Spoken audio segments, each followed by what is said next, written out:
बिस्मिल्लाहिर्रहमानिर्रहीम। I am doctor Yasir. SCQs की videos तो रिकॉर्ड हो गई थी, अब मैं स्टार्ट करने लगा MCQs की वीडियोस। कम्युनिटी मेडिसिन में 65 MCQs आते हैं और जो मेरा एनालिसिस है, इतने अरसे का, बच्चे कहते हैं कि MCQs किसी बुक से नहीं आते। यू आर एब्सोल्युटली राइट, क्योंकि आप एक्सेल देखते हैं, MCQs कभी पार्क से, कभी इलियास से या हमारे एग्जामिनर बाहर से भी दे सकते हैं।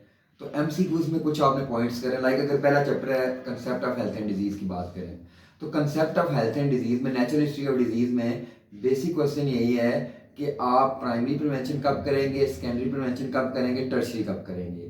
प्राइमरी प्रिवेंशन आप याद रख लें कि पॉइंट आप प्री पैथोजेंसिस में करेंगे, सेकेंडरी और टर्शरी आप पैथोजेंसिस में करेंगे। उसके बाद इसमें एपिडेमियोलॉजिकल ट्राइएड है या दूसरे काजेशन के मॉडल्स हैं, एजेंट, होस्ट और एनवायरनमेंट। होस्ट के देखें सोशियो डेमोग्राफिक फीचर जो हैं, आप उसमें जेनेटिक्स या उसकी डेमोग्राफी की आप बात करें, सोशियोलॉजी की बात करें, इनसे MCQ आ सकता है। एंड देन अगर हम मूव करें इस चैप्टर में फर्दर, तो levels of prevention. Levels of prevention में सवाल सिंपल सा ही आता है कि प्राइमरी प्रिवेंशन की इंटरवेंशन, फॉर एग्जाम्पल कहेगा कि ये इंटरवेंशन प्राइमरी प्रिवेंशन की है, तो आपको पता होना चाहिए हेल्थ प्रमोशन है, स्पेसिफिक प्रोटेक्शन है, वो होगा। या वो कहेगा कि वैक्सीनेशन कौन सी प्रिवेंशन है, तो स्पेसिफिक प्रोटेक्शन है। प्राइमरी प्रिवेंशन है बट उसका पार्ट है स्पेसिफिक प्रोटेक्शन। अब स्क्रीनिंग किसका पार्ट आता है? स्क्रीनिंग आपका पार्ट आता है सेकेंडरी प्रिवेंशन का। अब उसके बाद आप आइसबर्ग की बात करें, तो आइसबर्ग फिनोमेना को, ये भी MCQ है, टिप पे कौन सी डिजीज है? टिप पे जो डिजीज है वो रेबीज है, वो फ्रेंजाइटिस है, वो आइसबर्ग की बेस में नहीं है, वो टिप पे है। बेस पे जो है मोस्टली क्रोनिक डिजीज होती हैं, like hypertension, diabetes and cancers.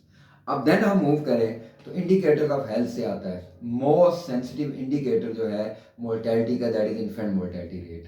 And then maternal mortality female के लिए होता है। अब केस फर्टिलिटी का भी MCQ आता है, that is killing power of the disease. Case fertility अगर हाई होगी तो डिजीज डेफिनेटली सीवियर होगी, डेंजरस होगी। मॉर्बिडिटी में आप आए तो बहुत कॉमन सवाल है इंसिडेंस ऑफ प्रेवलेंस से, कि एक डिजीज का इंसिडेंस हाई है बट उसकी प्रेवलेंस लो है कंपैरेटिवली। व्हाई? रीजन इज कि प्रेवलेंस में एक्टिव केस लेते हैं, इंसिडेंस हाई हो सकता है, प्रेवलेंस लो होगी, आइदर रिकवरी उसकी ज़्यादा है या डेथ ज़्यादा है। लाइक इन कोविड, कोविड में आप देखें रिकवरी ज़्यादा थी, but in case of fatal diseases और कैंसर्स उसमें डेथ ज़्यादा है, तो उसका प्रेवलेंस ऑटोमेटिकली डाउन होगा, कि prevalence means number of active cases, incidence means number of new cases. तो इससे भी इस तरह का MCQ आ सकता है। एक और कॉमन चीज़ है इसमें, हाइपरटेंशन और iceberg and rule of house. Rule of house को आपने जिस तरह डिवाइड करना है कि हाफ पॉपुलेशन अगर हाइपरटेंसिव है, उसका हाफ डायग्नोज होती है, उसका हाफ ट्रीट होती है, उसका हाफ अप्रोप्रिएटली ट्रीट होती है।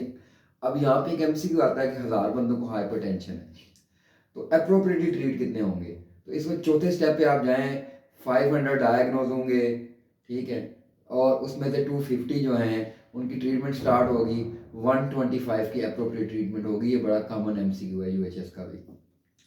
Thank you.